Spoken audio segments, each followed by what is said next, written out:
All right, welcome everybody into another episode of the Play Pants Podcast. Father's Day this Sunday. Jason and I, both dads, will talk about what it means to us, and we'll tell some stories about our dads, including me being whipped if I didn't coil the hose the right way.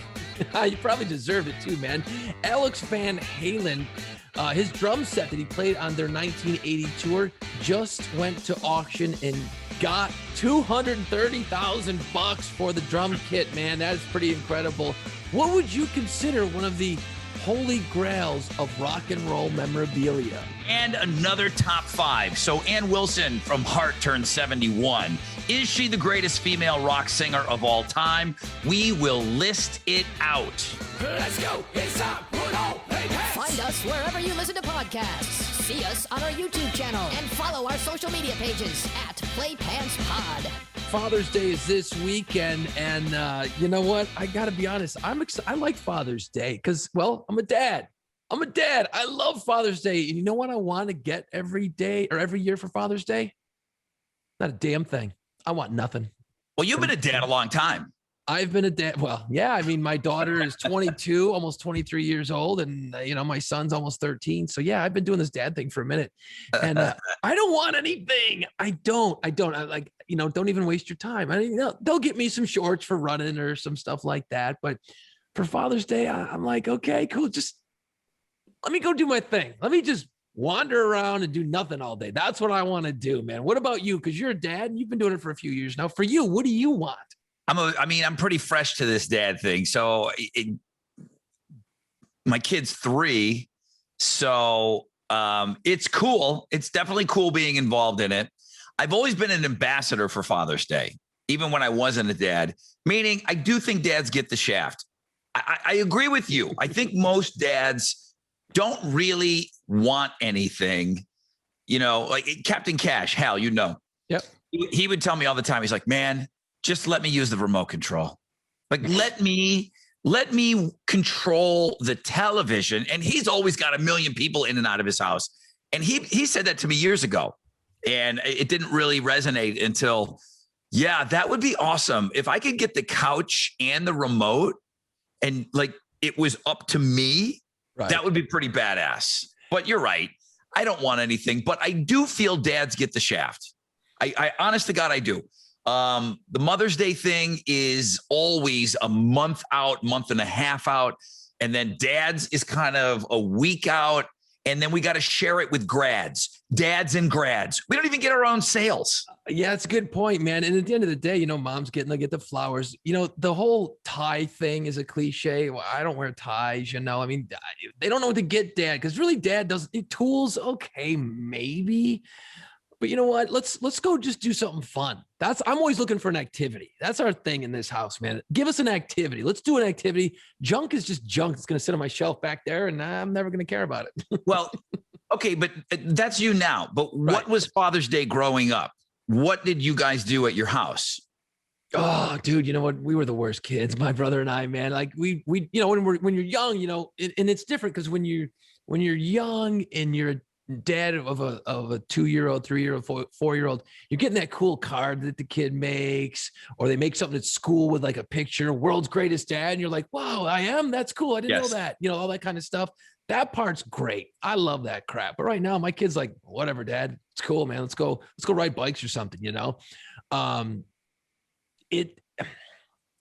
back then when I was a kid, for my dad, it was always just make them breakfast, whip up some eggs and bacon, or leave him alone. He never seemed to care either. I say it as a kid back then going, he never cared. Maybe he did. Maybe he wanted some shit from us. I don't know, but he never really got a whole lot. My mom would work hard to get him a card or something, or take him out to pancakes. That was really it. It was never like a huge thing. Mom got everything. Like you said. There's two kind of what I remember. There's us as little kids with my dad living in our house. And then when I was in 6th grade, my parents split. Then there's memories of going out with my dad when we're a little bit older. Right. Right. So my best Father's Day memory of all time, it smokes absolutely everything. It's when my dad's living at home with us. And I remember it. I remember this clear as a bell. And I told this story at my dad's funeral. So go ahead, sit down, get comfortable. So you just said it, you touched upon it. At school, you would make something. You'd work on a project or something for the holidays, and you would make stuff in school. Right. So we had burlap. And I remember it was like a green burlap, and we cut it out into a tie. All right, in the shape of a tie.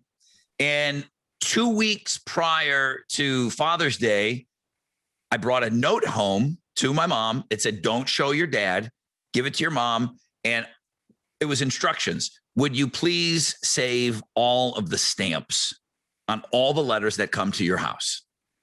Okay. But think about it. You used to get a lot of letters at home, and it didn't have to be personal letters. It was just save all of the stamps and send your dumb kid to school with, an envelope full of stamps. So we cut out this burlap tie, and I think we used a shoestring. And this has got to be second grade, third grade, whatever level. All I'm doing is gluing. And we glued the stamps to the burlap. And that was my present to my dad for Father's Day. That son of a bitch wore it to church that day. Oh, that's awesome. Dude, he wore it to church that day. This silly looking burlap tie with, I did a terrible job of cutting and the glue and everything. So my dad, we used to kind of get a little dressed up to go to church. Sure. And he's wearing a nice shirt, nice everything. He's wearing the damn tie that I made him. Dude, it's the greatest memory that I have of my father. It really is my favorite thing. So much so, like I said, I told that story at his funeral, and he was kind of a goofball. Later in life, when we're adults, as a joke, as a goof, we got him the world's greatest dad T-shirt and stuff. That son of a bitch would wear it. Yeah. Oh yeah, you think it's funny? Guess what? I'm wearing this around all your friends. He wore it to my going away party when we moved to New Orleans. I remember him wearing it. I'm like, he's wearing it. All right. World's greatest dad. He goes, yeah, you're going to buy this for me? Well, guess what? I'm wearing it. But he would wear that stuff. And guys told me that he would brag on us and stuff like that. And he wore all that. He was into that stuff. So that's something that Father's Day meant a lot to him. I really do. I think it did. All he wanted was putt-putt golf.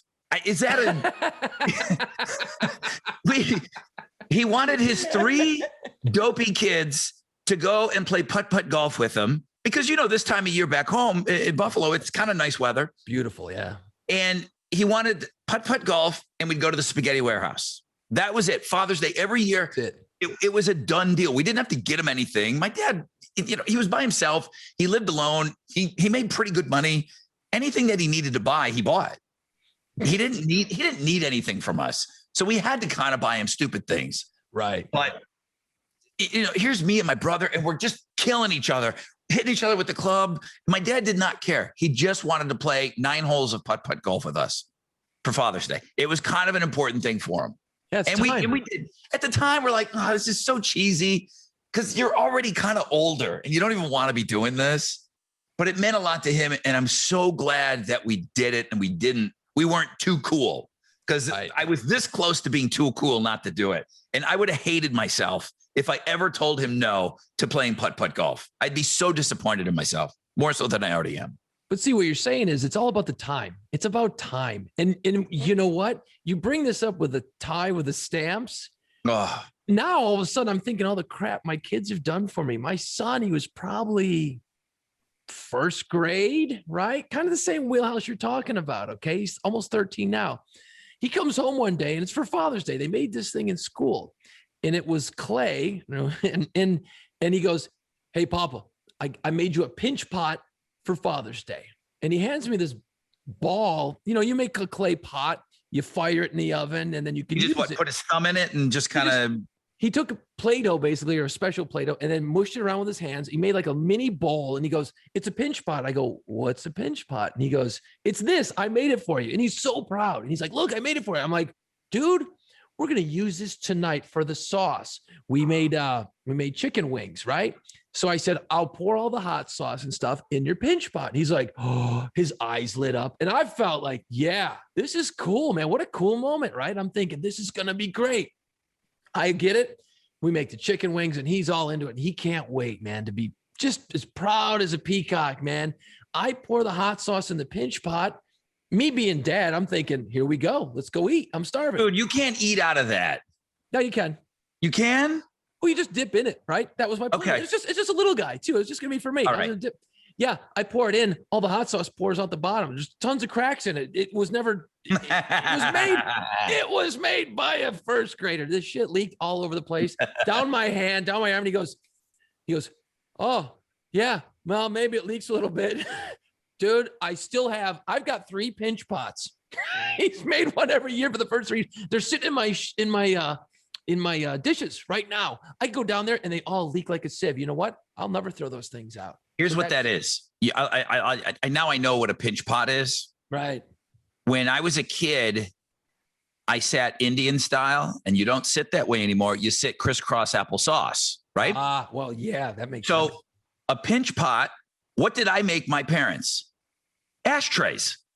Oh, When yeah. we were kids, Yeah. when we were kids, don't you remember? We made our parents ashtrays in art class. All the And time. I don't know if they were Father's Day and Mother's Day. I'm sure they were presents, but everybody made their parent an ashtray Yeah. back in the day. See, things change. Now it's a pinch pot. Yeah, and it was great, and it still pisses all down my arms. And I'm like, now that he's older, I give him shit about it. I'm like, hey, dude, you know, we're gonna have some shrimp cocktail, man. Maybe I'll put the hot sauce in. And he goes, yeah, I wouldn't do that. Those pinch pots suck. He says it now. And going back to your other point, oh my God, dude, you're gonna find yourself doing this. Okay, remember? I think it was like what episode 2 or 3 at the end. I busted out those short shorts, right? I'm like, oh look, check it out, short shorts. I've really tried to block that out. Yeah, you and everybody else. Yeah. Ah. My kid bought those for me. They're running shorts for Father's Day. So I'm Where do you buy them from? The Baby Gap? No, just a running store. So, but he thought it was cool because it's got like little shamrocks on it or whatever. I forget which ones I wore. Did he But buy anyway, them for him and then you took No. them? Because they were probably Henry size. They're a little small, but because of the fact that he bought it for me, Yes. I said, buddy, I'm wearing these. So now I wear them anytime the family comes over, relatives come over. I'm out there in my little shorts. I'm No. like, and they're like, dude, what are you doing? I'm like, my son bought these for me. And then, you know, you can't give me shit because my kid bought them for me. And now he's like kind of realizing that he's almost 13. He's realizing, hey, wait, dad's going to wear that shit. I might better think about the stuff I get him from now on because it's going to come back to haunt. It's so funny you'd say that about your dad because now I'm thinking, holy shit, I'm doing the same stuff and you're going to do the same shit. Why? Because your kid did it for you, man. That's Yes, why. absolutely. So a little bit more on dads, because again, I think we need to put some shine on Father's Day this weekend. What did your dad teach you to do? What did you learn from your dad that pops into your head? It's so simple. I mean, besides everything, there's everything. I get that, but Yeah. give me a couple of specifics.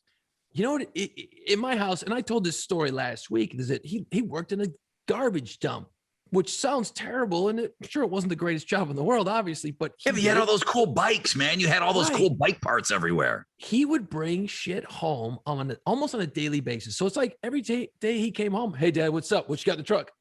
What you got in the truck? And there'd be always something. And then, you know, we'd tear it apart. We'd build something. We were always taking shit apart. So one year, and this is unbelievable, I'm probably, I don't know, 14, 15, right? And we knew how to do bikes. And he always taught us how to fix shit. Hey, Dad, I don't know how to do this. And he'd be like, well, use this wrench, do this, do that, do this, do that, right? Perfect. And he'd say, well, if you can't do it this way, try it this way. Always be thinking ahead as you build shit. And I'm like, pretty good lesson. Always look down the road.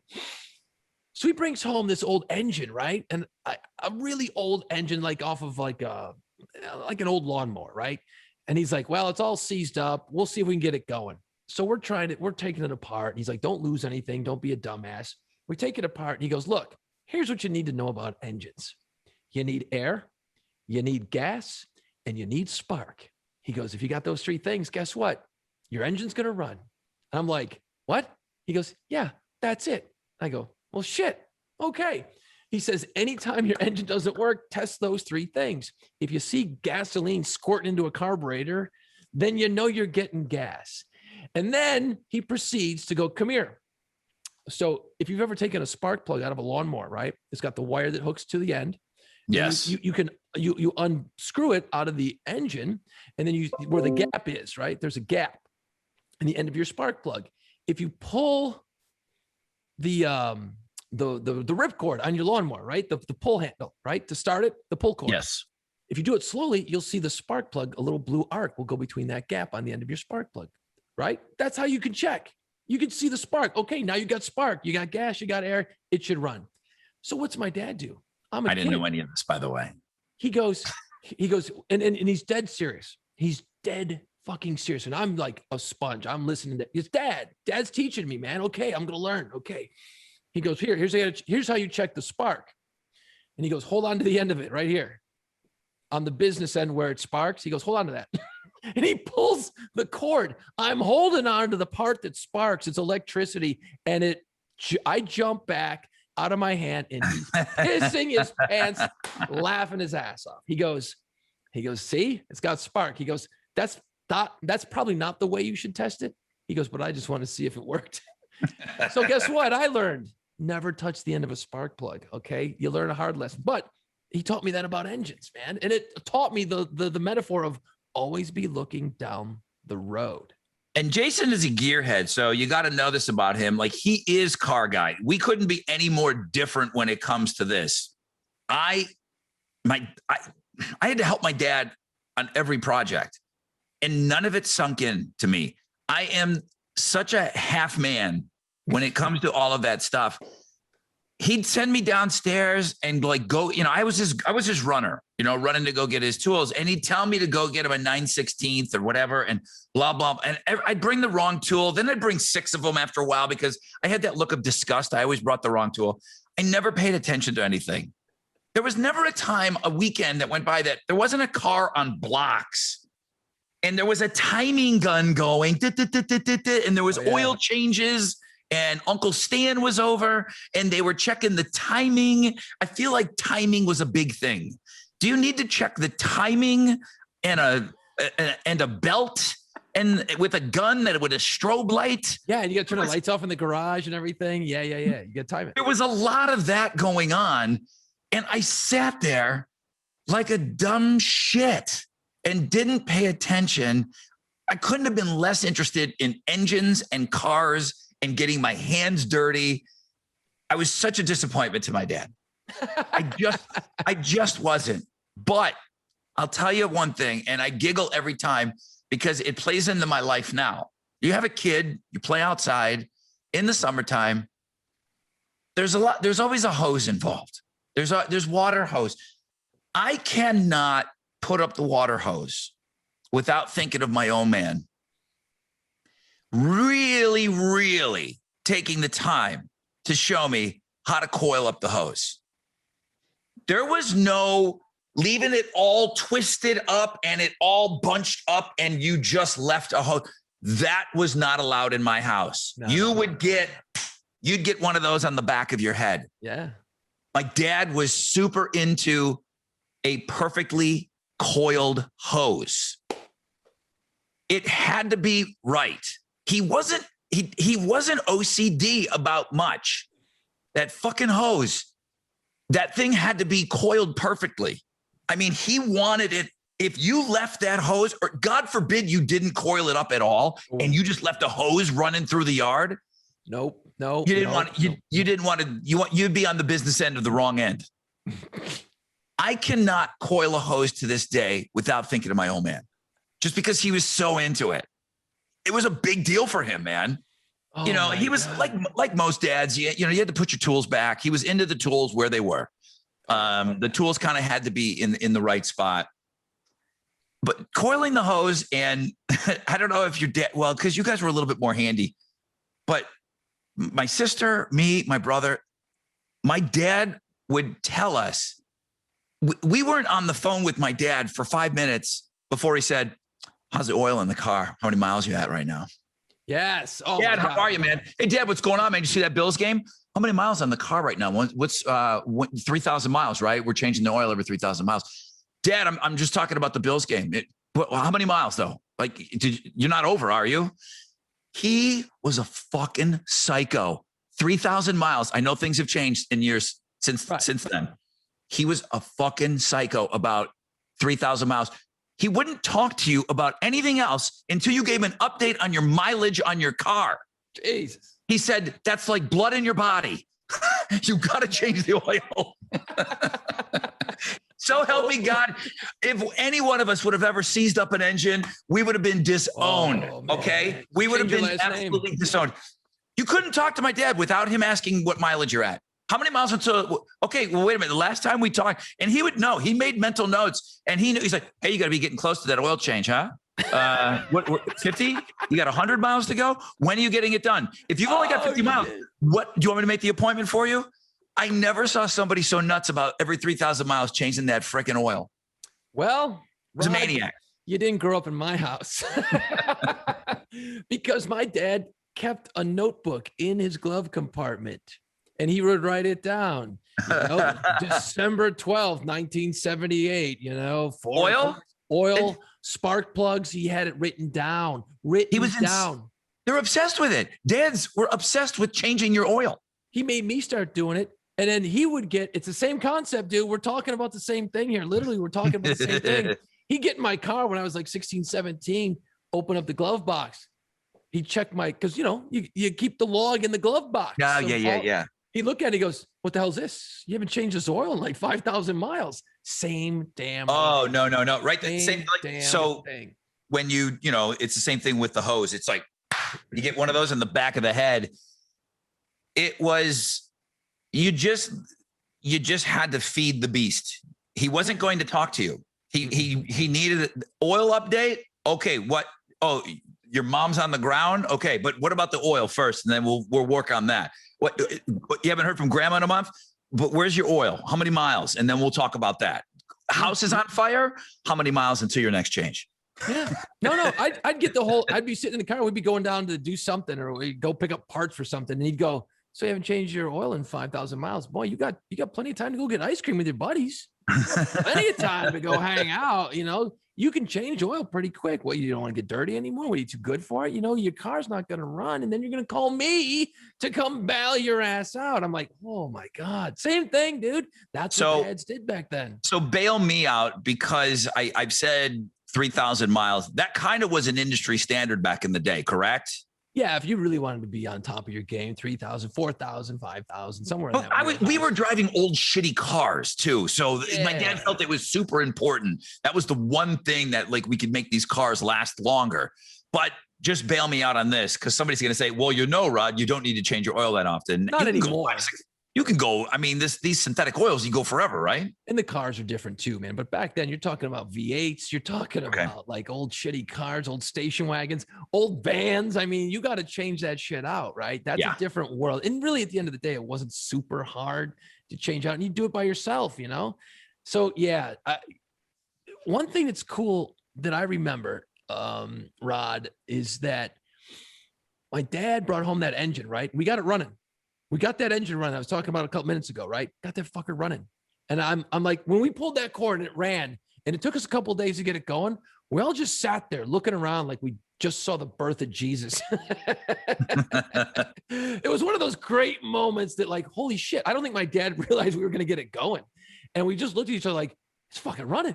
It's running. A couple weeks later, dude, he brings home, I swear to God, it was so great. He brings home a go-kart frame. Okay, so that's what I was going to ask. Because we would call that a field car. The other thing we would call was a mini bike, and it was a lawnmower engine and a little motorcycle frame. Did you guys make something? We made one of those later, but we shit. So my dad brought this go-kart frame. It was just a frame, no tires. So then he brings home a couple weeks later, some tires. They fit. We put them on. We had mismatching tires. We had the brakes, we had the gas, we mounted the engine. We finally it was all about look, we're not buying anything. We have to we got to earn this. We got to do it the right way. And we made it and we got it to run We put it all together finally. And he goes, all right, let's try this thing. He slaps the helmet on my head. It's too big. He goes, okay, right. And I've never driven anything before in my life other than my bicycle. He goes, all right, just go around the backyard. If the brakes don't work, run into the fence. That'll stop you. I'm like, holy shit. That's some great dad advice, by the way. Pulls the thing. The engine's running.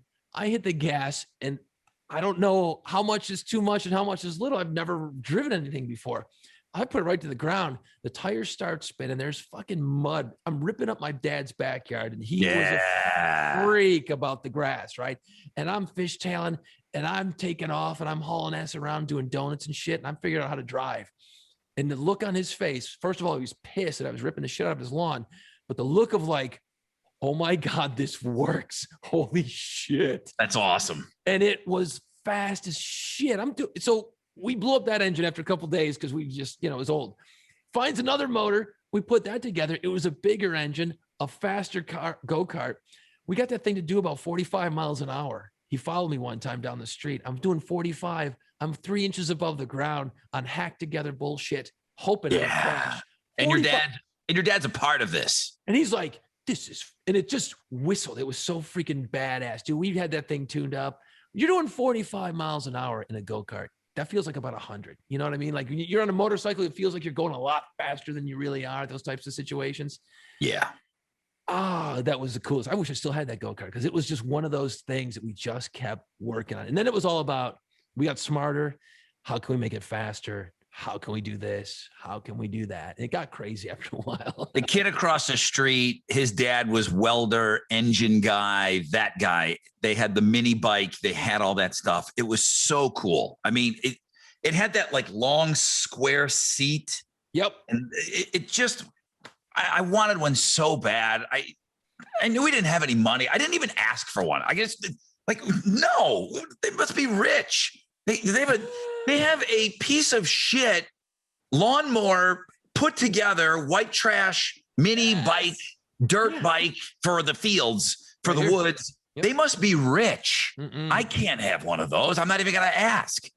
Dude, my dad, because everyone throws everything out, right? So my dad works in a landfill. And in New York State, and I'm sure it's still that way a lot of places, is Pepsi bottles, Coke bottles, you had a 5 or 10 cent deposit on them, right? Well, people used to throw those things out. My dad would collect them, bring them home, and they're full of mud, full of shit. So me and my brother had to scrub all these old Coke bottles. And he'd bring truckloads of them home. Guess what that shit was? Gas money for the go-kart. Bitch, you earned everything in that house, man. It was great. It was worth it. I wouldn't change a thing about it. Yeah, we were dirty all the time, but that shit was awesome. So yeah, Father's Day. I get pinch pots now, and I couldn't be happier about it. Actually, now that you mentioned that, Rod, I love all the dads shit. out there. All the dads out there, have a great Father's Day. We're going to take a quick break. Afterwards, I sent this over to Jason earlier in the week. Just scratching for something. Alex Van Halen, one of his old drum sets sold $230,000. And it got me thinking about rock items. What rock items have sold in the past for how much? What rock items would we be willing to shell out money for? Because there are some of these big, crazy auctions coming up. So we're going to get into that in about 60 seconds. Don't go anywhere. Dude, if you're in Houston, you want to go out and tear it up, man. You got to go to Lucky's Pub West. There's a lot going on over there, man. It's right there, I-10 in Barker, Cypress. Astros baseball is going on. I mean, there's no Houston team in the NBA playoffs, but the NBA playoffs are wild as shit right now, man. They got over 40 TVs to watch all the games this summer. The food is incredible, man. The best pizza on the best side. You know what? Lucky's just posted earlier today on their Instagram page just a pint of ice cold beer, and that was the picture in the bar. Dude, I wanted to drink that thing. So it was just one of those moments. It was perfect, man. The beers are very, very cold and delicious. The best pizza on the best side. Killer wings, burgers, and of course the famous Philly cheesesteak egg rolls. Get some. Lucky's Pub West, I-10 at Barker, Cypress. Rod, how did your ditch day go? That was last week, man. How did that go? Shit was wild, dude. And it's still fun to drink during the day. It was awesome drinking during the day. I mean, we used to do it all the time. Years ago, when you're younger, you have less responsibilities. when you have all these responsibilities, kid, wife, job, you're old enough to realize how stupid it is to be drinking during the day. Yeah. But to do it is so much fun. It's a blast. Especially when you create a day for it and you like, well, I tell my wife, I'm like, well, I have to, it ditch day. I got to go. It's my event. Yeah. But she's like, you created that, dummy, that you can uncreate it. I go, oh, no. That toothpaste is out of the tube. That can't be uncreated. In fact, it's so popular, we're doing it 4 times a year now. It's the annual. All right. So I saw online. So Alex Van Halen has always had like killer drum sets, and he's always mixed it up. It's not like a guitar player where, Eddie Van Halen's guitar, I'm sure, is going to come up, the Frankenstein. It's not like you get so attached to a certain guitar that you just use that 1 or 3 or 4 for your whole life. Alex always was changing around his drum set. I mean, he went with all rototoms once. I mean, he really had some cool stuff, and he was involved in the designing of them. Sure. So back in 1980, all right, the drum set that he used on that tour, I don't know where these things go. If they fall off a truck, he must be involved somehow because he's still alive. He's got to see these auctions, so he must be in on it. But his stage played 1980 drum set sold for $230,000 at an auction. And it's cool. It's kind of like a work of art. It's a double drum set, but the bass drums are extended. So there's almost like, think of the little pipe that comes off of your dryer, the flex hose. Mm-hmm. It's got that on the bass drum. And then it's got another bass drum, like a slinky in between 2 bass drums. And it's extending the bass drums. I'm sure it's all just for looks. I'm sure it affected the sound a little bit. It just looks cool. And it got me thinking about rock memorabilia because I have some stuff. I don't track and chase down things anymore. I used to kind of a little bit be more into it than I am. I've got a few things, and I got a few things tucked away. But it got me thinking about the Holy Grail. Is there such a thing as the Holy Grail of music memorabilia? And I'm gonna qualify it, and I'm gonna start with something. There was a statue of Michael Jackson that it's a gold statue, and it's him and what was it, Bubbles the chimp? Yeah. Okay. Crazy chimp. Okay, it sold for $5 million. Ooh. I don't count that as rock memorabilia because it's not game played. It's not used. It's not. You'll see where the difference is. Yeah, no, that doesn't count. It doesn't count at all. It's just a statue. He might never even seen it. On record, the Ty Cobb, or is it Honus Wagner? Honus Wagner. What's Honus Wagner's the baseball card, right? Like the biggest one. The one, yeah. Beethoven's handwritten Ninth Symphony on the original piece of paper that fucking Beethoven wrote. Jeez. Sold at an auction for $3 million. So you've got that here, which is kind of the biggest of the big. Wow. And then you've got everything else. But you see, I don't count the $5 million that was spent on that statue. It's a likeness of Michael Jackson, but it's not his glove. Okay. The silver glove. The glove that would count. Huge. You see the difference? Yeah. When it comes to like memorabilia, I don't count that as memorabilia, So for you, is there, I think I know the answer. What's the Holy Grail, a piece of music memorabilia? I mean, the first thing I thought of was obviously Eddie Van Halen's original Frankenstein, the one he invented, had it all messed up. That's obviously huge. And I think that would be worth a hell of a lot of money to a lot of people. I think that would be a huge thing. Would I want it? Shit, yeah. That'd be great. Wow, that'd be cool hanging in my room here, man. That'd be awesome. And then you have to lock it down because someone's going to try and break into my house and steal it. That would be a huge one. One that I thought would be cool to own that's different. And I got a cool story about it. It's not my story, but it's a very interesting story. The song Imagine from John Lennon, the piano, okay? Owning that piano, having that sit in your house, can you imagine how badass that would be? Now, here's what's interesting about that, Rod. is the piano you think of. Anyone who's seen the video, right? He's playing like a big white baby grand piano. Okay. That was just for looks in the video that he made for Imagine. He actually played it and composed that song and recorded it on an upright, the old, the bar room upright types pianos. Okay. So he had that. Obviously, he was killed in 1980. That piano kind of floated around for a while. Guess who buys that sucker? Because it was a badass piece of rock and roll memorabilia. Who? Or George Michael from Wham. Remember that guy? Yeah. Wake me up before you go. George Michael, huge. So he buys it. He recorded a couple of his songs on the same upright piano that John Lennon wrote Imagine on. Then he realized, you know what? This needs to be in the world where people can see it. It's too important. So he sent it out on tour. He sent the piano out on tour, and it went around the world and visited cities. Like a lot of art, like the Louvre will send used to send the Mona Lisa around at different times. You send artwork around so that people can see it. Okay. He sends the piano around. So you could go into the local place in all the major cities around the country and go visit the piano, look at it, take your picture with it. That's a huge piece. So that piano, the John Lennon Imagine piano, ends up in New Orleans. Okay. And it raises money and awareness everywhere it goes. Okay. For charities. That piano, after Hurricane Katrina, right? New Orleans got wiped out. About a year later, it ends up in New Orleans.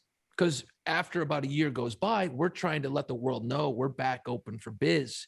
Come see New Orleans. Everyone thought we were still underwater. We weren't. We had problems, but we wanted the tourists to come back. That piano, okay, John Lennon's Imagine piano, ended up in Lafitte's Blacksmith Shop Bar on Bourbon Street. Oh my God, I love that place.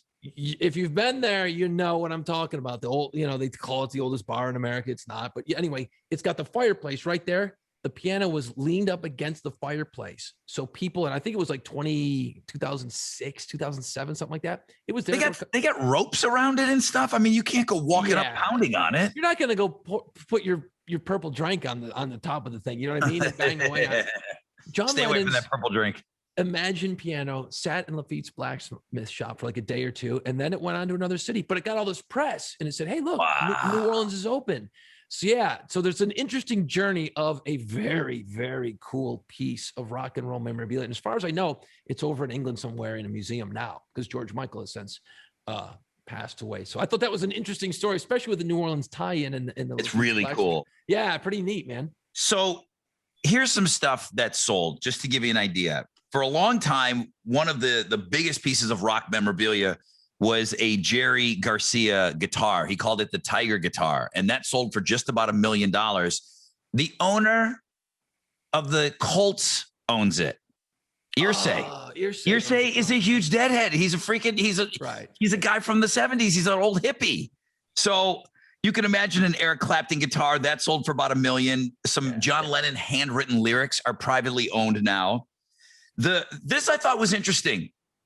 So if you can think to the Sgt. Pepper album cover, there's a bass drum head on there.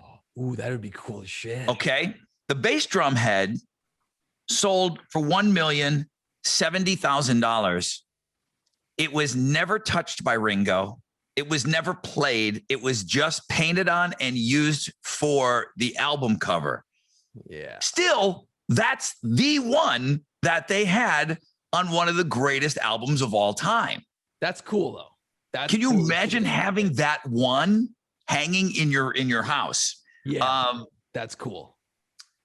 There is the Jimi Hendrix Woodstock Strat sold for $2 million. John Lennon had a Rolls Royce that sold for over $2 million. Right. That's a car. It's a Rolls. So that you already got value there. But if it's Lennon's, that's cool too. Now check this out. I just told you. Now the guitar that Hendrix played at Woodstock, who did the national anthem and all of that, the guitar works. Okay. $2 million. Tell me that this isn't a deal.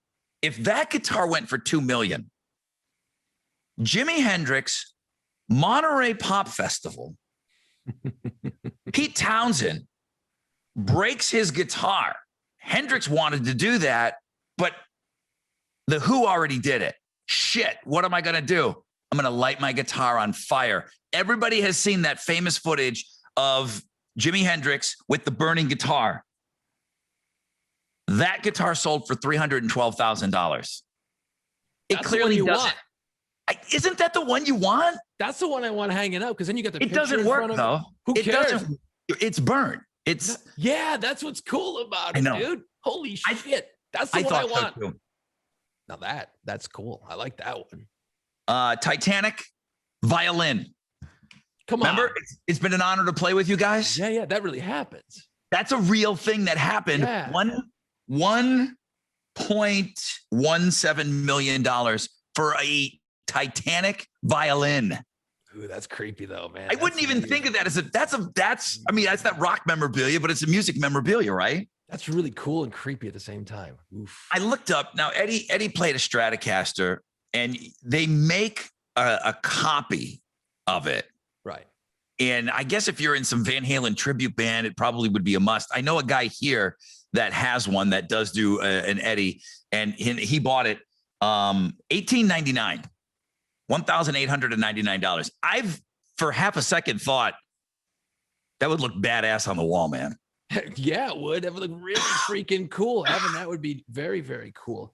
But I don't play, and I could never spend I could never spend $2,000 on a guitar that was and it cosmetically it looks just like it. You know, they went out of their way. It's a brand new guitar, but it looks like it's been edified. Right. Yeah, you're not gonna play that thing. It would look cool, but you know what? I even as an Eddie Van Halen fan, I wouldn't do that. I don't care. I wouldn't want. It would look cool on the wall. Oh no shit! You know what would be cool though? And I was thinking about like stuff that I would dig, that would be kind of cool. You know, it'd be really neat. One of the original hats that Slash wore back in the day off of the Appetite. Imagine having that hat sitting on the shelf. One of Slash's hats. Now that might be a little more affordable, and it would look badass. And the stories behind it would be so cool. A Slash hat would be cool. Some early stage worn flannel from either Eddie Vedder or Chris Cornell. How cool would that be? Well, the song Corduroy is based on an early Eddie Vedder jacket. He wore a corduroy jacket, costed $3 in a thrift store, right? and then he was, obviously the 10 album comes out and he's famous as shit. And he was shopping one time and he saw, because he'd played the MTV Awards back in the early days during the 10 album run. And he was wearing that corduroy jacket for MTV. Cost him $3 in a thrift shop. He's shopping about a year later and there's corduroy jackets all over the place for sale for like $200-300. And so get your grunge wear. Right. So he wrote the song Corduroy for Vitalogy years later because of the whole situation. It freaked him out. He's like, what the hell, man? I wear a jacket. Now it's fucking worth $400. That's crazy. So it freaked him out. But that'd be a cool thing to have. So you're right. The flannel would be very, very cool. Flannel. I came up with it because I was thinking, okay, what is the Holy Grail? And you're thinking, for me, it's going to be something in the drum world, and it's not. That's Gene Simmons' codpiece from the 78 tour, full of sweat and jizz. Listen, Gene Simmons, Destroyer, boots, the fucking fangs, those boots, Destroyer. That would, of course, that would be amazing. And, and one of his axe bases. Oh, the blood on it after the concert's over. Holy shit. You're right. That would be cool. But I got it. I think this is my drop the mic. All right. Bono sunglasses. Hang on. Ooh. Not just any Bono glasses, the ones that he placed on the Pope's face. Done. Ooh, there's a lot going on there, man. That's a lot of touching. He put a pair of sunglasses on the Pope. He's talked about this before. That's insane. And the Catholic Church, which is the biggest company in the world, right, automatically, no fucking pictures. Are you kidding me? Now, Bono tells the story. When he met Pope John Paul II, of course, Irish Catholic, it's a huge moment for him. Yeah. And I don't think John Paul was talking all that much because, he's my buddy, John Paul. I think he was just kind of motioning at that point. So Bono is talking. He's being presented to the Pope. You're meeting the Pope, dude, the pontiff. That's insane. And he said that the Pope looked at his glasses, and Bono takes them off. Like, do you want? And he's not saying no. Bono fucking put sunglasses on the pontiff. There are no pictures of it. Of course. There are no pictures of it. It happened. Where are those sunglasses? That is the rock holy grail. That's what I'm telling you. In 100 years from now, that's what Indiana Jones is going to be looking for and digging for. It's got to be out there. Someone must know. Someone's He must gotta have know. them. Bono must have them still. He Why ain't would you- parting with those. No, you know what? Pope John Paul was probably buried with him. He took them back. No. So, it just, he put them on him for a second and then that was it. But no pictures exist. Wow. You will be hunted down like an animal Right. if you had a picture of that. Bono's got him stuck in the rear view mirror of his car driving around right now. No big deal. It's just these were on the Pope's. These were on the Pope's head, or he sat on him and broke him. He's like, oh, hell, throws him out. You know how it is with sunglasses, man. You don't care. Rod, I thought of another one that would be cool. And we were talking Jimi Hendrix, and this isn't something I want, but although it might be interesting, you might have heard of this lady, man. She goes by the name Cynthia Plaster Caster. Okay. She's a groupie.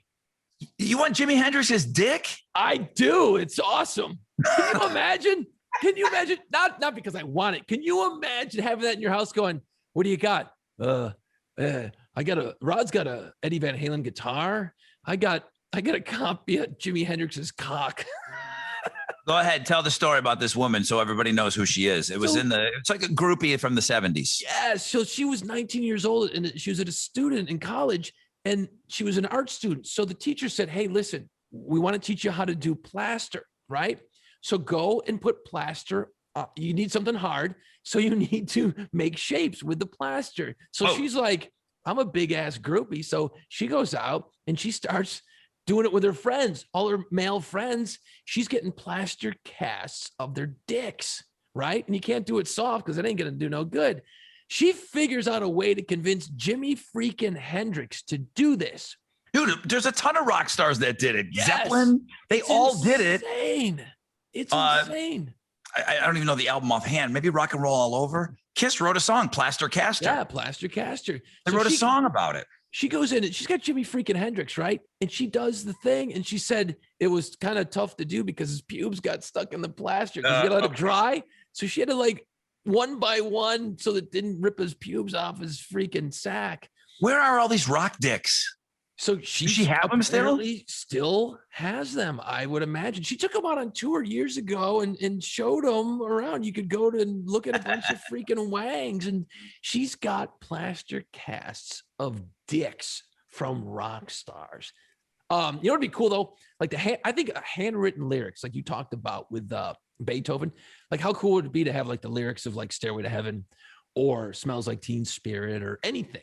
Any handwritten lyrics, I think, would be very cool if they're verified, And, we're talking like as fans, people that are musicians, they started out as being fans of rock and fans of music or whatever that got them into it. That doesn't go away. So do you know what the Greenie guitar is? Mm-mm. You ever heard this before? No. Okay. So Peter Green passed away about a year ago, and he was one of these. He was in an early version of Fleetwood Mac. All Yep. right. And apparently he was like this wicked guitar player. Okay. I don't know all that much about him. I know that he was like maybe a bit of a savant. All right. Right.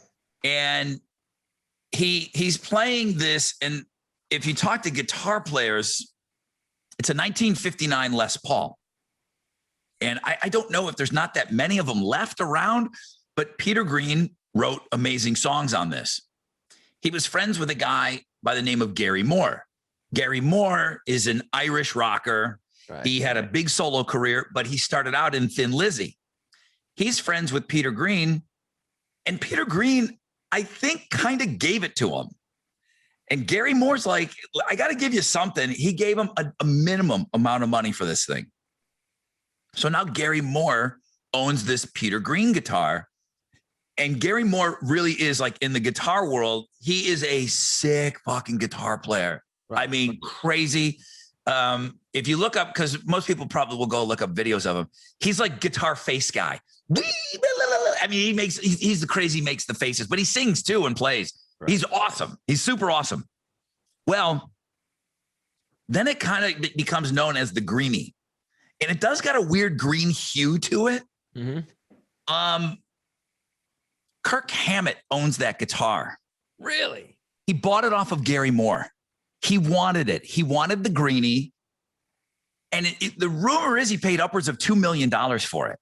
Holy shit. Now, I don't know if Gary Moore gives any of that money to Pete Green, because Pete Green's alive during all of this, but that is Kirk Hammett's pride and joy. He owns the Greenie. And that's a piece of rock memorabilia for him. But apparently that guitar sounds so unbelievable. It's like Eddie's Frankenstein. It's just, you found that sound, you found that guitar. And now it's Kirk Hammett's guitar, like, of choice. But see, when you and he went after that because that was his holy grail. It's different for everybody. You might be like, well, Slash his hat. Who gives a shit? I don't want that. But, you want something. It's going to mean a lot to you. And if you've got the money like Kirk Hammett does, shit, yeah. It'd be really cool is one of the, because Nirvana used to smash the shit out of their drum sets during the shows. Oh, my God. The drum set from kids took that shit home. Kids took shit home every night from Nirvana shows. Totally. But think about the set. When they played Saturday Night Live, they smashed the shit out of everything. I forget which year it was they played. I think it was the first year they played on the Teen Spirit. They smashed the shit out of Grohl's drums. Those right off the set, those got shipped somewhere. Having those drums smashing shit would be great. I want to say that the unplugged guitar that Kurt played, the Unplugged in New York album, that guitar has sold. And that's like some kind of it's got its own record, $6 million. Yeah, that was huge. $6 million. Now, I know the sweater just sold too. That green cardigan, that sold. Like, who has these things, man?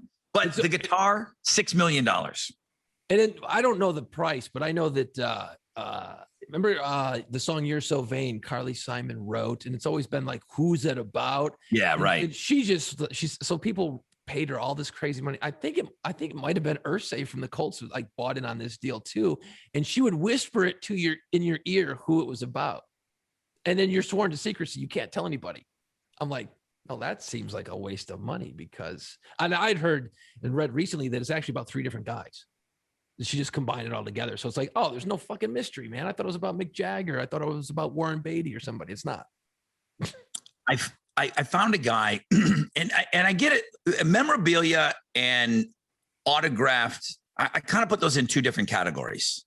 Right. When you have something that's autographed, although you're a rock collector, it's all great. Very few of us are going to ever get to own what I would call like what we've been talking about, like a real piece of memorabilia.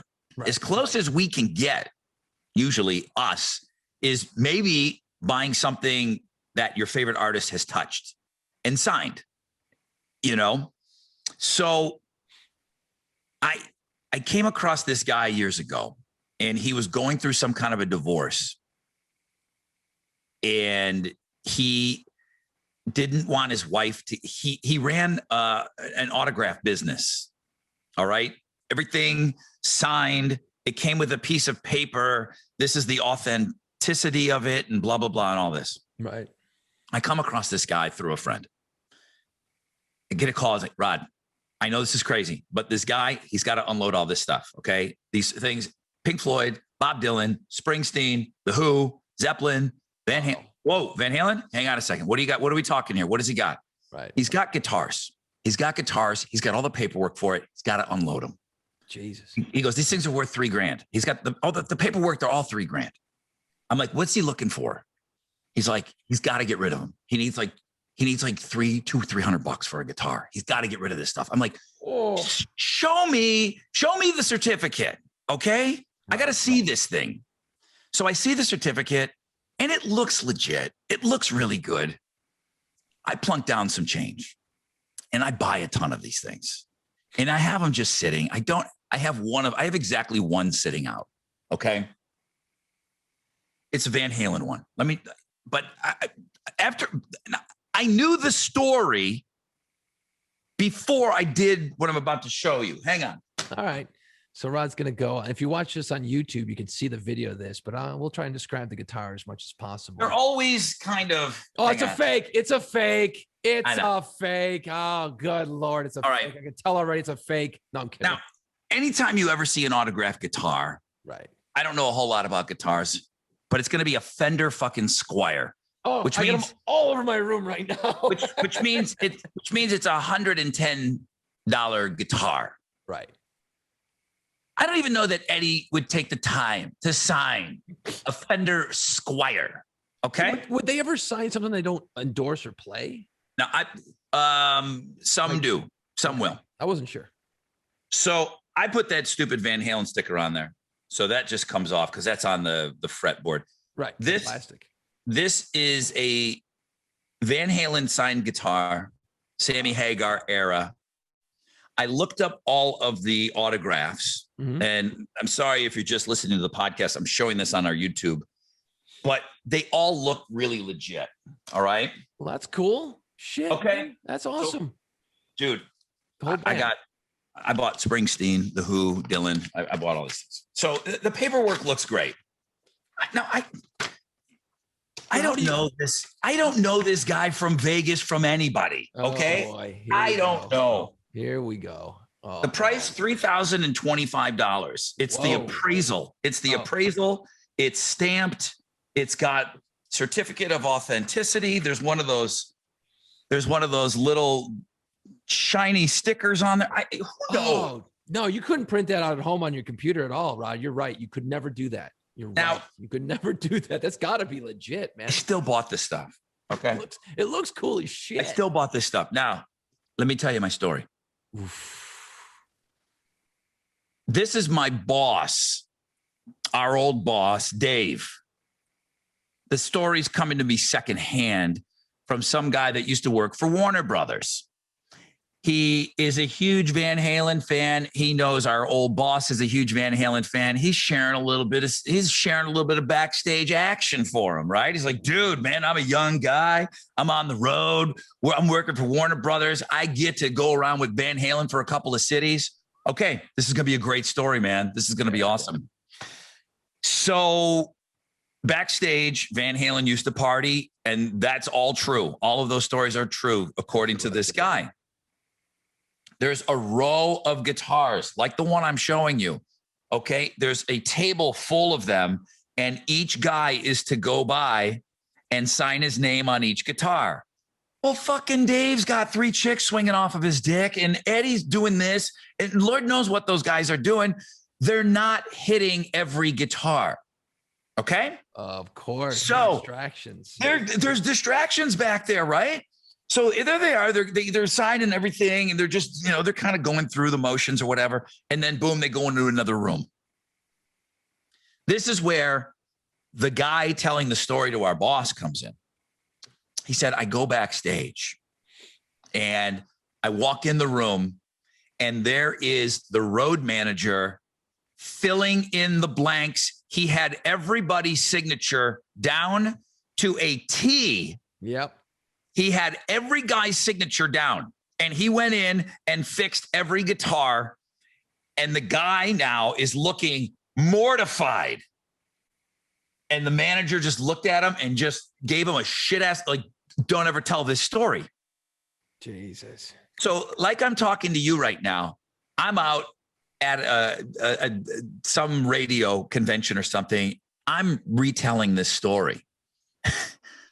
The fucking guy is in the circle that I'm telling that story. He's like, Rod, that's me. I told Dave that. That was me. I worked for Warner Brothers. I go, Oh is my it true? God. He said, yes. Every word that you said, that's what I told Dave. Yes. The guy was coming in and filling in all the autographs. You don't know. I don't know whose autograph is on that thing.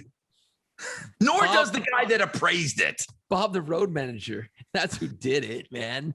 You got to be careful with this autograph shit. That's the one thing I would say. And this is coming from somebody that spent a lot of money. Now I got this stuff for 10%, Right. but it's just, what am I going to do with it? My daughter's not going to want this shit. What am I going to do with it? You're going to sell it for probably a couple $100 more because it's got the certificate of authenticity, and you're going to walk away with a profit because you're not going That's to $3,000. tell that story to anybody. In fact, we're going to erase this version of the podcast once we're done. Just be careful. Be careful on the autograph stuff. That's all I'm going to say. We always used to take the guitars backstage and get them signed by bands. So you'd watch them sign it, but I've heard stories, and you never can verify it, but obviously you can, that there's road managers that would sign stuff because, your boy's out there wasted. Eddie Van Halen's, hammered. He's not, okay, I'll sign a bunch of guitars now. Fuck that, I mean, one of the coolest things I ever got, and I don't have a lot of cool shit. I mean, I got signed guitars, but they're never by like awesome super bands that I'm like in love with. I just got cool stuff. The Stone Temple Pilots poster behind me, signed by all 4 members. I sat there and got each autographed on it. That's cool. That's one of my favorite things. And it's just a poster. But there's it because it means, because I was with you, because I have one too. You got the cooler of the 2 posters. We each got handed a poster. Jason and I are going backstage. That's Cheap Trick, right? That's STP Cheap Trick. 97. UNO Lakefront Arena. Yeah. Jason and I are getting ready to go backstage, and we don't have anything. We're just idiots. So somebody, either the record company, take these 2 posters. And I'm like, cool. Immediately, I'm Charlie Brown with a rock. I look at Jason's poster, how fucking cool it is. Look at it right behind him. Yeah. And I look at mine. I'm like, oh, I guess you're getting the cool one signed. and all I said was, yeah, apparently, shut up. Let's go. That one is bad. Now mine's cool because it's Weiland, and he's not here anymore. So, right. But the thing about it is there's no certificate of authenticity on that poster behind you. So it isn't worth shit. I know. It's just, it means, and 100% you stood there and watched the guy sign it. It's great. Well, guess what? Everyone's going to tell you that when they try to push a shitty autograph on you. Nope, I stood right there. I stood right there. Yeah, whatever, dude. And I don't know what it takes to get authorized, but I got folders for every guitar that I bought. I couldn't care less. They're sitting there.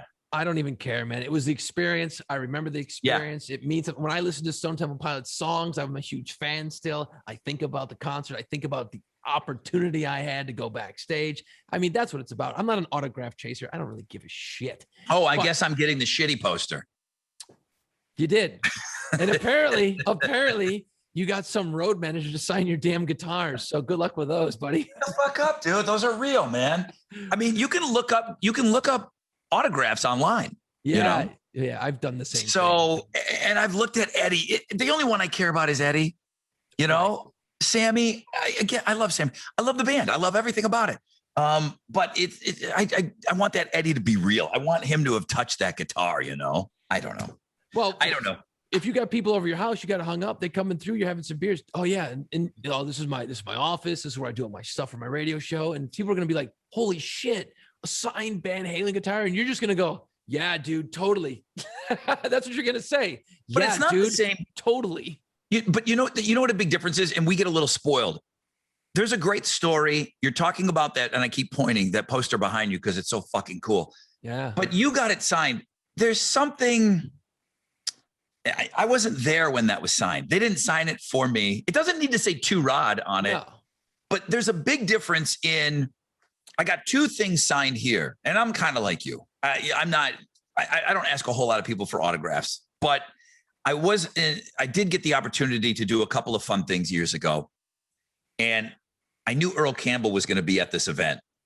So I got an Earl Campbell jersey, like a real one, a good one. And he signed it. And it meant a lot to me that I asked him to sign that jersey. And I got to meet the man. And I grew up loving Earl Campbell. I mean, O.J. Simpson and Earl Campbell, if you grew up in my house, those were the 2 guys. Yeah, they're badasses. I got to meet him I had the same experience with Nolan Ryan. Oh, wow. A Nolan Ryan, because I do have some other signed stuff from Nolan and from some auctions that I was drunk at a golf auction and I bought a bunch of shit. And I've got a cool, like an old Oilers helmet, and it's signed in Hall of Fame, and I got the paperwork for it, but he didn't sign it for me. It doesn't do that much for me. I bought all those guitars because I got a deal on them, and they just took a gamble, like an investment. But if it's not something that I got, it just, a random autograph doesn't really mean all that much to me. It's not the same. It's not the same. It's like, isn't it? Like, it's totally different when it's for you. when you asked for it. But like the Goofy poster, it's worth about $2. Right. I mean, I'm sure it's worth more on eBay right now, which I should look into. But no, and I don't bring this up, Rod, because I'm sure your wife will gladly put that up for you. She would take that thing and chuck it out the window. She wouldn't give a shit. Although she loves the band and stuff too. But I've told you this story, and I know it's going to piss you off. I met Eddie Van Halen one time. Okay, I'll be over here. I'm going to go hang up my Eddie signed guitar while you tell this story. Well, or maybe not. I go to backstage. I meet Eddie Van Halen, and I had it was in Buffalo. It was cold as shit, and I met him, and I just said, "Oh my God, I love your stuff." You know, everyone says the same shit. You know, I love you, man. Oh, I love you, man. You're fucking great, dude. So remember that one time you did a guitar solo? Remember? It was so great, man. So I sit there and I go, hey Ed, you know, thanks so much. I appreciate you taking the time. You know, this is awesome. I'm looking forward to the show. Call him fucking Ed. I had call him Ed. Eddie. Okay. And I had this leather jacket on, right? Because it was freezing out. And he pats me on the left shoulder and he goes, slaps me twice. He goes, Jason, enjoy the show tonight, buddy. And he walked away. Dude, him touching my jacket twice on the shoulder means more than any autograph, because every time I put that jacket on, which is pretty rare in the South because you're not wearing leather jackets too often, I bust that thing out. That's the holy grail.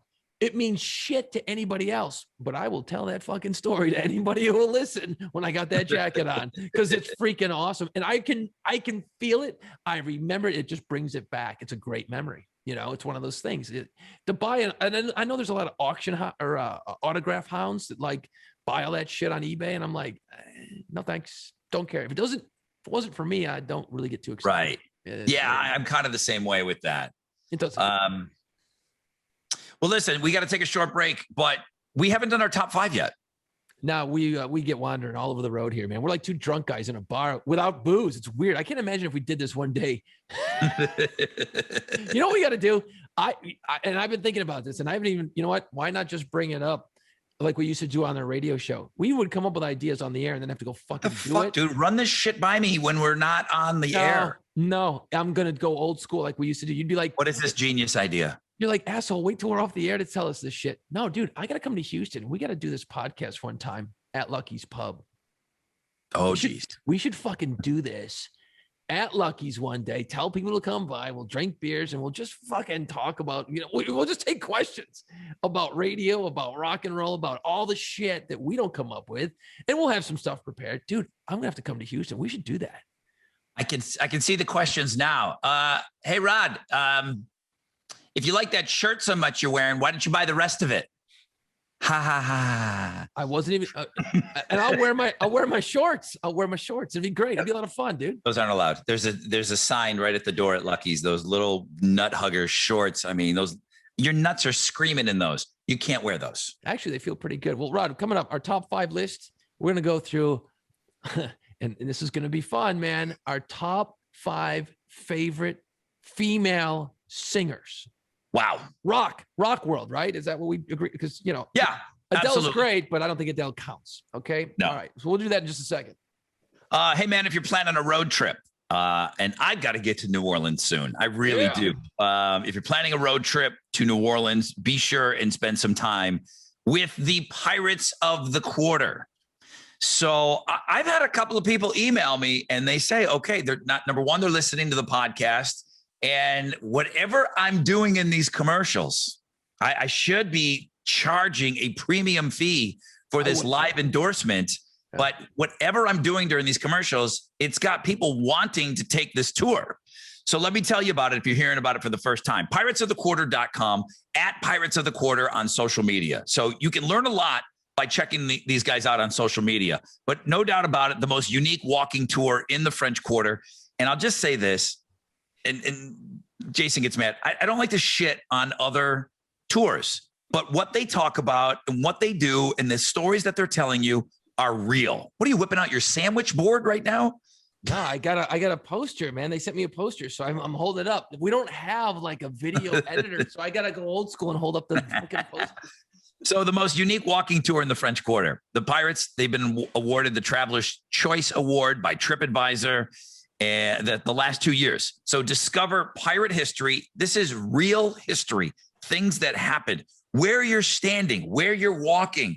The quartermaster, they're going to talk about these things that happen, okay, in the quarter where you're partying balls. And you're going to party as you're taking the tour, all right? PiratesOfTheQuarter.com, links on the Play Pants podcast page and on the YouTube page. Rod, I got to see Heart a couple years ago. Actually, it was weird. 2 years ago, the iHeart Music Festival in Vegas. I went to you've it. been to that? I went to it. It was fucking awesome, dude. It was so great. It was so freaking great. I'm sorry, when you get your check, does iHeart have a logo on your check that they pay you? Funny thing about that, no, they See, don't. My check says iHeartRadio, and I've never been. Dude, Go ahead. I want to talk to somebody about this. Put this in the Eddie Van Halen. I met him and he touched me on my fucking shoulder folder. So I go, well, my wife works for a pretty influential company. So it was through her. So I get to go tag along. I'm sitting there going, I'm at the motherfucking iHeart concert. This is awesome. I bet nobody knows and I don't care. It's a nice concert, Rodney. It's in Vegas. So I spent 3 days in Vegas partying balls and going to 3 nights over wherever they had the damn thing. And it was incredible. So it's like every other artist. So you bring out a Huckleberry artist with some country songs. They do like 4 songs, the greatest hits. And then they bring out like a rock band. They brought out Green Day. Saw Green Day do 4 songs. And then they bust out the old gals. They bring out Heart. Okay. Heart. And I'm like, shit, I've never seen Heart. You know what? We always talk about who would be great at Jazz Fest. Heart would be a cool band to see at Jazz Fest. Oh yeah. That would be great. For sure. And I'm like, all right, is she going to be able to wail? Is Ann Wilson? She's got to be getting up there. She's the bigger gal. She's the singer, right? Ann and Nancy Wilson. She comes out there and she's fucking wailing, dude. She's wailing for 4 songs. They sounded incredible. It was unbelievable, dude. And I'd never seen Heart before. I was blown away. They were great. Tell me again about going backstage and meeting Eddie Van Halen. Did he touch your shoulder? You have a jacket that maybe he touched? He goes, it's so great. Enjoy the show, Jason. That's so awesome that you went to an iHeart Radio festival. Dude, Miley Cyrus came out and did she did a Pink Floyd song. And I was like, holy shit. And I might have been happy for you. You know, about 30 yards from the stage. It was pretty badass. It was quite a nice thing. The beers were deliciously cold. So Ann Wilson, to get to my point, she's going to turn 71 years old this weekend. 71. Yeah. She's the singer of Heart and arguably one of the greatest female or just singers of all time in my book. She's amazing. Amazing. So Rod, we're going to run down our top 5 favorite female rock singers. And you can bend the rules a little bit if you want to squeeze in somebody who might not exactly be a rock. I mean, Adele, obviously, hands down, congratulations, you're the queen.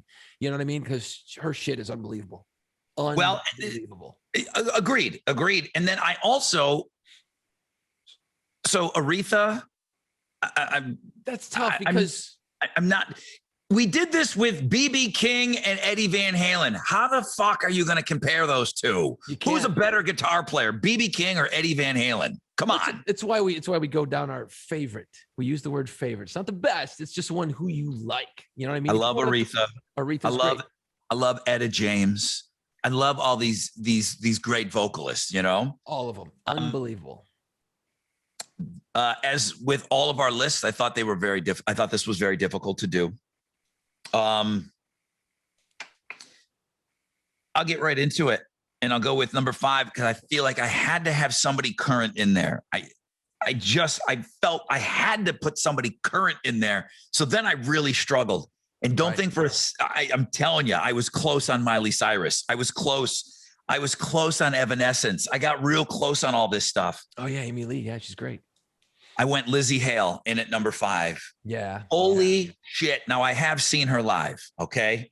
And it was at my radio station show that I got tickets to that one. So, cause I work there. You got to go? That's nice to let you in. Dude, Hailstorm live is unbelievable. Yeah. Seen her a couple times. Great. She is a powerhouse. It's sick what she can do. Then you start looking up stuff on YouTube. And she does have a song where she does a duet with Amy Lee. And it is the most beautiful thing you've ever heard in your life. It's just next level stuff. I really do think Lizzie Hale has just a voice from another world, and I really needed some. I needed some modern representation on my list, so I put her in at 5. In at number 4. This is one, but I think that maybe you just didn't. Well, Melissa Etheridge. Man, I went back and forth because she's got a great voice, man. Were you thinking about her? I did. I went back and forth. But you know what it is? I've not heard any of her songs for years. So it's like she's kind of fallen off the face of the earth. You don't hear her on the radio very much anymore.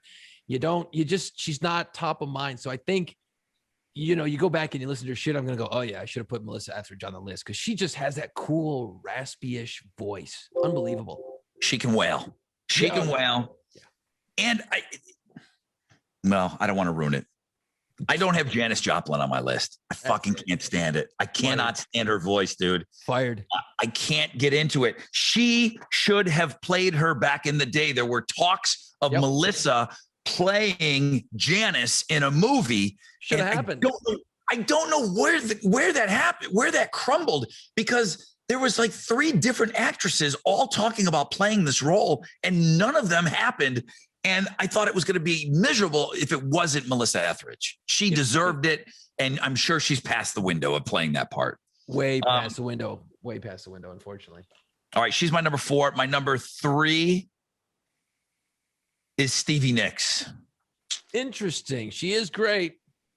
She's a fucking witch, man. I mean, with the gowns and the lace and she's a witch, and she's in the Rock and Roll Hall of Fame twice. It's pretty good. That's pretty fucking unbelievable. I think there's exactly one female in the Rock and Roll Hall of Fame twice, and it's her. She's in there with Fleetwood Mac, and she's in there as a solo artist. Yeah. I don't think she possesses. When I talk about Melissa Etheridge had the power voice. Right.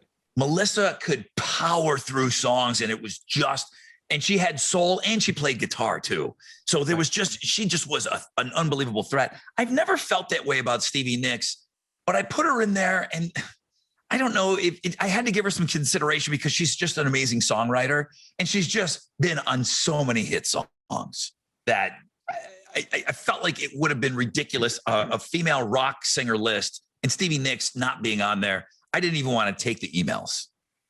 No. And she's great. She just, again, Fleetwood Mac, I don't care, but she is great. And then if you see her live, man, she can do it live. She's not one of these people that's a studio singer. She can pull it off live for sure. My number 2 is Tina Turner. Nice. Yeah. Tina Turner, unbelievable. And I know I'll take some shit because people will think of her as more of a pop star. No. But she started out as a rocker, okay? And she hung in there with Mick and Bowie, and she knew everybody. She was a fucking rock star. I get it, the 80s, then she kind of revamped her career, but Tina Turner, just unbelievable. My number 2 female rock singer of all time. And in at number 1, I hate to be so freaking obvious, but happy birthday this weekend, Ann Wilson. Because of this, the Kennedy Center honor show, whatever it is, Barack Obama, December 26, 2012, Barack Obama is giving those rainbow medals to rock stars. Right. And Zeppelin got the Kennedy honor with a bunch of other people. Like David Letterman gets it, and Ann Wilson, we talked about the song Stairway to Heaven, how it is a great song, how you don't need to hear it again. You need to hear Ann Wilson sing that song. And I don't know the backstory on this. Maybe you do. It looks like Robert Plant, maybe a little misty-eyed during it. I don't know. It does look like they do go up to him, and it looks like he's got some tears in his eyes. And the kid's on drums too. I got to say that. So it's heart. It's a full orchestra. It's a full choral. There's got to be 60 singers up there, but you got Bonham's kid on drums. What Ann Wilson does that night on Stairway to Heaven solidifies her as the greatest female rock vocalist of all time on that song. What do you know about, if anything, was Plant crying? I had heard the same thing that they both had just made statements like, "Oh, it was great. I loved it. It was amazing. It was a wonderful performance." You know, those guys are so British. They don't freaking show emotion, but I think so. But if you put yourself in Plant's shoes watching that, you got the orchestra, you got all the shit, you got the weight of the evening, all those emotions flowing in, and you're hearing that song that is your song, and it's coming at you in a whole new world. I mean, how many dopey cover bands have done that song over the years? They're probably like, please, you're fucking it up. Don't do it. I don't want to hear it. But that's a different game. Nancy Wilson, the guitar player for Heart and Sister, just came out the other day saying, because someone asked her about that. She says, hey, what was it like playing Stairway to Heaven, one of the most obviously popular songs of all time, in front of the guys who wrote the song and the president? And Nancy Wilson goes, nah, it wasn't no big deal. No pressure at all. Hardly at all. You know, Come on. Like, how the fuck do you even, how do you even attempt it, man? Like, that's so much weight staring you. And then to go out and crush the shit out of it. It's one of the great covers I don't know how you do of all time. I mean, it's I'm telling you, I put it this way. It's one of the great single performance cover songs of all time. And you will hear that song like you've never heard it before. Again, 2012, the Live Kennedy Center Honors. Just type in Heart, Stairway to Heaven. That's going to come up. It's probably got 50 million views. It's so great. Jason, top 5 female rock singers. You know, I looked around at this and it was tough because the more I looked, I'm like, shit. So I had to go back and listen to some songs. I'm like, was she good or not? You know what I mean? Like you know what I mean? Like you got these older artists and you're like, okay, I haven't heard that song in a while. I might better go check out my math here. And then I'm like, oh shit. Yeah, totally fucking great. And then I remember why I thought that. Okay. So I went down the old YouTube channel. And fucked if these top 5 lists don't make me waste half a night every time we do this. Oh, yeah. I spend way too much time. My wife's already like, so let me guess. You're recording on Wednesday. Jason's calling you at 7 and you can't do anything starting at 3. I'm like, well, yeah, about that. Because I get and then what's worse is then we'll get all the comments and the emails. Oh, dude, you forgot about this. You forgot about this. So then I'm going to listen to that, and I get down a rabbit hole tomorrow too, which is great. Top 5 favorite female singers. You know, I was looking at Lita Ford, and I know that sounds a bit cheesy. Kiss me deadly. She's got a decent voice, but I only know like 3 songs from her, so I can't really give her much credit on that. I looked at that. Number 5, Stevie Nicks. I know, number 5. I get it. But I think she's got to be in there. I mean, I don't think either one of us is super pumped to be putting her in there. But I think seeing her live helped change my mind a little bit. I still like her. It's cool. I can't listen to her fucking songs. I just can't do it. Number 4, this is interesting because of the fact that the more I listened, the more I liked it. Grace Slick from Jefferson Airplane. I had her down in a top 15. Shit, dude, that early shit, you know, White Rabbit and all that stuff, man. She's wailing, and she's got a very powerful voice when she sang on those songs, man. I thought it was interesting, her take on like these bands getting up there as old people and playing. She's not down for any of that. She is not into it. I mean, and believe me, they had some embarrassing, we built this city on rock and roll, but that's when she kind of called it quits, though. And she talks about how silly it is. She said, I don't look like that. I don't sound like that. You know, White Rabbit you mentioned. Right. You know, she's an old lady. She still looks great. Got long gray hair.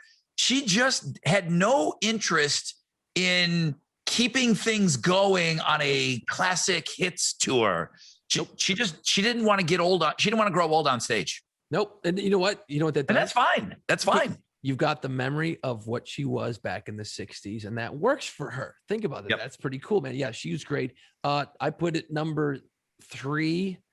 5 Nicks, 3. Yeah, Tina Turner. I put Tina Turner at number 3. Nice. If you go back and dig up some old footage, right, of her with other people on stage, she's blowing them out of the water. She's so, like, think about Beyonce, okay? You put Beyonce up there, like, and this is weird, with Destiny's Child, and she's so light years ahead of the rest of those girls. And those are some talented girls in that band too, right? Tina Turner's the same thing, miles and miles and miles ahead of anyone else on that stage. It's only love. Ga-dun, ga-dun, dun. Her and Bryan Adams. I forgot about that song. Holy crap, you're right. That's good too. Isn't that It's Only Love? It's only I love. think so. I don't know. I'm gonna go down the If rabbit your hole. as soon as we're heart done. is broken. I got to go back and listen to that now. All right. I'm glad you got Tina on your list. Very good. Tina at number 3. Number 2, I put Ann Wilson. You know, and really, Ann Wilson number 2 in my research. A lot of people used to call her back in the 70s like she was like the female Robert Plant. Okay, Led Zeppelin's going mid late 70s. She was doing that banshee wail like Robert Plant was. She was like she got compared as the female. I mean, you Robert think about Plant. how long Heart's been around. She's a contemporary. It's not like there's a kid up going back to the No. Kennedy Gunners. That's a contemporary that's singing your song. You know, Yeah. she was around during that time. Oh yeah, she's Heart's- singing. Heart's old as shit. Well, she's 71 this weekend, right? So yeah. 71. Yeah. So Okay. I put her at number 2, and I had to go with this number 1. And you didn't even put it on your list, and you brought her up. Janis Joplin, number 1. Can't, dude. Here's can't. why. Here's why. Can't do it. I don't necessarily love it. Okay. But and her voice, well, fuck, man. It's like cats fucking in your front yard sometimes. What I like about Janis Joplin is that she's so raw and so powerful, right? Uh-huh. Her voice isn't like beautiful. No. Her emotion, you feel it when she sings. You can feel her anger. You can feel her happiness. She can emote that voice. Now, whether that would have changed later in life, we'll never know. But I put her up there because she just fucking didn't care and just shredded on stage in the songs, the recordings, the studio recordings. Is it a pretty voice? No. But I fucking can't. powerful. There's something about it that when I told you how much I love, I said, I don't remember what segment we're doing in this podcast, but I said, I love Rod Stewart, but I can listen to 5 songs and then my throat starts to hurt. My throat starts to hurt. Same thing with her. It's like, get a fucking cough drop to this chick immediately. Get her some tea, get her some throat coat. How is she doing this? But Heroin. I can't. Listen, it's just not my thing. Nor is Patti Smith. Not my thing. Nah. Patti Smith is going to be at the top. She's going to be on every top 5 list of female rock singers. Patti Smith's going to be up there. Pat Debbie Benatar. Pat Benatar. Debbie Harry. Well, but Pat Benatar's got a great voice, though. You know, like I like Pat Benatar. I would put her in a top 10, probably Pat Benatar in the top 10. The one that I struggled with was Amy Winehouse, and I just didn't think there was enough. I didn't think there was enough there. That it's a shame that her career came to an end, but I really do think that Amy Winehouse had a unique voice. Power. It wasn't so much rock, but it was cool, and she would be allowed to hang. And I struggled with her as far as like something new on my list, but I back my Lizzie Hale on that being in there. And Amy Winehouse, I felt like if she had just put out more product, then she would probably be in everybody's top 5 list. I looked at Miley Cyrus a bunch of times because when she sings, she is great. She's got a powerful voice, but I can't get past all her bullshit that goes with it. Every day it's a new look. Every day it always feels like she's trying so fucking hard to be cool, to try and be weird, to try and be unique, to try and be different. Hey, guess what? Your voice is unbelievable. Yeah, it is. How about just be cool and go sing? Let your voice do the work. Okay, You know the fucking flash and bullshit. Dude, I was around you when you were 20s and 30s, okay? You were a fucking dick. I was an So, idiot then too. You've got to let her find her place. It's very rare to find somebody that's going to grow up in the industry. Right. I mean, Hannah Montana, for Christ's sake, this chick's been around forever. Of course she's going to be a dope. So what changed me on her was that Chris Cornell tribute at the Staples Center. And I thought Miley had no fucking business being there. I even mentioned this to Chris's widow. And I said, the audience felt like me. She came out, they introduced her. They were doing Temple of the Dog, Say Hello to Heaven. Like, what the hell? You're talking about one of the marquee moments of the night. You put somebody on this You put somebody, you get the right person on this. Don't get fucking Hannah Montana out here to sing "Say Hello to Heaven." So Disney kid. So the reception for that of her coming out is lukewarm. Sure. And she says, "Man, I want you to know it's an honor to be here." Blah blah blah. She wails on that song and crushes it. And I don't even think it's a really pro shot video.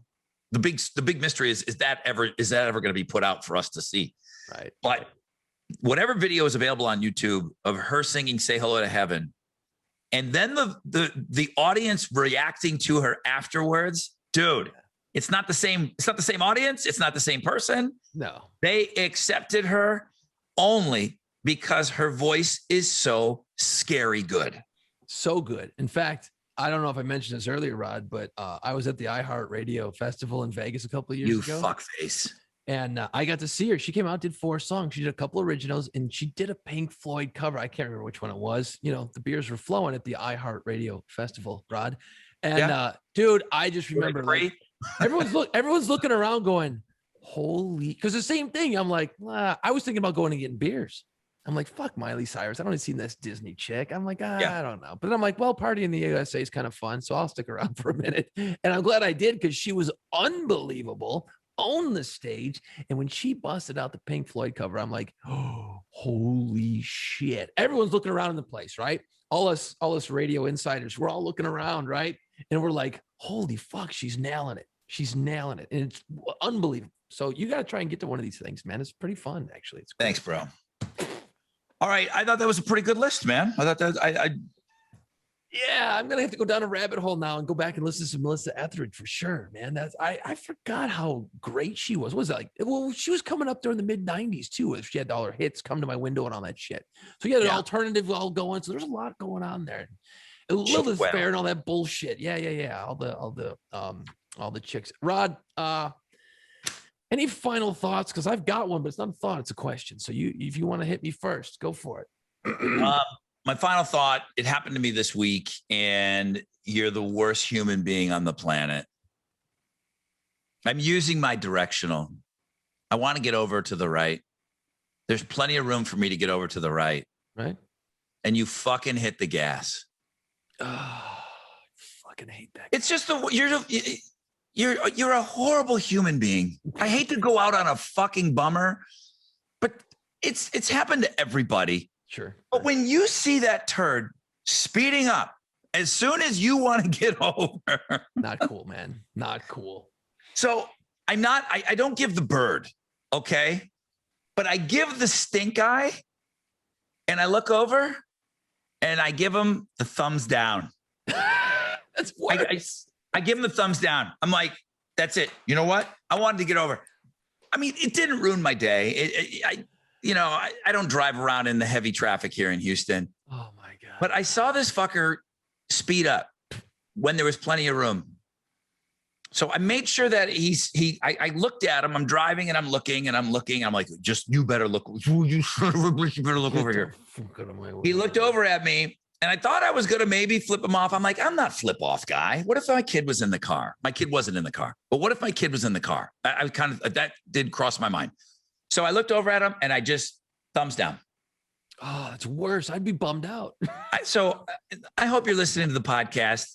And I wanted the middle finger to come out, but I just gave you a thumbs down. I thought it was just not a very nice thing to do. I'll leave it at that. See, I'm not miserable. I felt good about what I did, though. I felt that I stayed Bruce Banner. I didn't turn into the Hulk. If I would have given him the middle finger, it would have been the Hulk. But Bruce Banner, I gave him. I'm gonna stay Bruce Banner. I'm gonna stay calm, and that's my final thoughts. I'm sorry. But see, like that just, you know what that is, dude? That's brutal. That's fucking brutal. You know what? Because the middle finger, you're like, that guy's mad. He threw the middle finger at me. It doesn't mean anything anymore. It doesn't have its same sauce it used to have back in the day. Dude, you give somebody the thumbs down. It's like you're like somebody's dad, just showing the ultimate disappointment. You're so disappointed in that person. Like if I did something like that and someone gave me a thumbs fucking down, I would be. Is he thinking about it? I'd pull over the car and cry. I'd be bummed out. I'm like, wow, that guy's really disappointed in me. I'd be bummed. I'm like, yeah, you know what? I should have let that dude over because I sped up and I made a mistake today. I made a horrible mistake and I was wrong. As soon as he saw my turn signal, boom, he hits the gas. Now, thumbs There down. was all this room. Thumbs down, bro. You know what? That's the new middle finger because it means more. If you got a problem in traffic, don't flip the bird. I know you're gonna go Hulk style. Hulk, flip. Don't give them the old and be cool about it. Give your count to 2, thumbs down, and just kind of shake your head back and forth like no. That's You can do it. You can do it in front of your kid. No one's gonna get mad because then you can explain to your kid, hey, you know what happened there. Because I always like to give the play-by-play after I go, hey, shit. Hey, you know what, son? I'm a little disappointed. See, I wanted to make a right-hand turn. I had put on my indicator, and I wanted to merge over because that's what was my exit. And that gentleman back there didn't let me in, so I showed my disappointment. A little thumbs down. Look at how you're teaching the kid. It's brilliant. Yeah, she wasn't there, but I was practicing because it's going to happen when she is there. So I'm glad you approve of the thumbs down, and I like it. I will continue it then. If I get into a situation, I hope I don't have to, but that's you're just not you're not a nice person. No. What do you got for a final thought? It's a question, Rod. Look, and I know you guys got a situation there in Houston. I mean, you're one of the oil capitals of the world. A lot of energy over there. But y'all got a problem over there. And can you just briefly explain to me? Because here in New Orleans, we're like a third world country. You know, if somebody spits in the ditch, we flood over here. We got problems in New Orleans. We got real problems. You know, y'all got money in Texas. Y'all got energy. You got shit going on over there. Yeah. Why do I keep seeing these reports that you got to turn your air conditioning up to like 80 at night? And what's going on? And can you briefly explain what's up with the Cubs? The Electric Reliability Council of Texas, ERCOT, you'll hear on the news all the time. For some reason, and I know about as much as everyone else, which is very little. I get it. People have this Texas thing, like, we're our own little country here, and, we're going to secede one of these days. No, we're not. No, you're not. We're not. Jeez. We're never seceding, okay? No. But people like things different in Texas, and I'm down with all of that. For some reason, we're on our own grid. Mm-hmm. Our own energy grid, when everyone else in the country is on shared stuff. So when somebody's not in Buffalo, it's a beautiful 75 degrees in Buffalo. Okay, they're not going to need as much energy there, so we can kind of focus on the folks in Florida. Right. Well, we're on our own fucking grid, okay? And the whole state is sizzling right now. They're acting like hot is brand new, okay? Like it's being hot in June is not brand new. No. And they're acting like it's brand new. Now, I understand when we froze, because that's when we all learned who ERCOT was. And we learned that we were on our own grid. When we froze, people lost power. And it was really cold here. And bad. Our friends back home in Buffalo can't even laugh at us. I mean, there was snow on the ground. It was freezing cold, busted pipes everywhere. People did not have power because the power, the generators at the grid, they froze. So that made sense to me. But again, you're hearing Texas in the news all the time. Heat and hot is not brand new. It's always been that way. And they're making us feel like, guys, you got to put your thermostat to 78. Fuck, I am. I'm not. I mean, I'm all about chipping in and stuff, but you got to be kidding me right now. Just think about 78 in your house when it's 99 outside with it feels like 106. Yeah, it's too hot to sleep. I don't get it, dude. I don't know either. It's a little embarrassing that we're the energy capital of the world and we run around calling ourselves that. If somebody wants to like full on educate me on what's going on, that's about the best way I can explain it to you. I don't know. But I can't see why being on our own grid is a good thing. Yeah. Let's play with everybody. Let's Let's play with North Dakota probably doesn't need a lot of energy right now. We need it. Let's play with everyone and let's just get on a grid. I don't know. It just seems weird because I keep seeing it pop up. I'm like, well, what the hell's going on, man? It doesn't make any sense. Like, this isn't breaking news. This isn't something that's new. Like you said, it's been warm in Texas for a long time. And at the end of the day, here's how I look at it. Because we have a situation. We've got these old pumps and shit in New Orleans. So we get bad rain, shit floods. It's just what we're used to. But I always say to everybody, hey, isn't it the pump's job? If they're not doing the job they're supposed to do, how about we kind of start working on a problem or a solution to the problem? It seems like this all of a sudden came out of nowhere for Texas. And it's like, y'all got a lot of people living in Texas. Houston's population continues to grow. You know, the whole, this isn't new. It's really frustrating. I can't imagine. It's got to suck. It's really, really frustrating. And ERCOT. That's all you hear about. I never heard of them before this past year. And nobody did. And now it's like, okay, I know they're not frozen. What is your excuse now? We can't be using more energy. I get it. There's a lot of people moving to Texas. That'll be one of your stories. Okay. Homes is being bought here in Texas for 20 and 30 and 40 up to $100,000 over the list price. It's all these people from California that are coming here. There's more people coming here, and that's a great problem to have, but not that many. Not to tax the grid. No. Hey, you know what, Ron? Here's what I got to say. Wait, two complete ERCOT. Thumbs down. Thumbs down to ERCOT. See, look at that. I didn't Hulk. You didn't Hulk. Thumbs down is the new thing, dude. You were getting close. Well, that's why you probably ripped the sleeves off your shirt. Oh, I finally got one in. It's hot here, bro. No sleeves. It's hot here. I was playing with the kid all day. I ran in here to do the damn podcast. Why don't you buy the rest of the shirt if you liked it so much? Shut up. Thank you guys so much. Showing off the guns. I'll rip mine off. I'll wear you wear your shirt. I wear the shorts. Look at this. We're a pair. Ooh. Is this episode 12? It is 12. No shit. Yeah, hard to believe, man. Thank you to everyone who actually puts up with this horse shit. Leave your comments, and we will talk to you next week. Bye-bye. Let's go. It's time. Put on. Play pants. Find us wherever you listen to podcasts. See us on our YouTube channel and follow our social media pages at PlayPantsPod.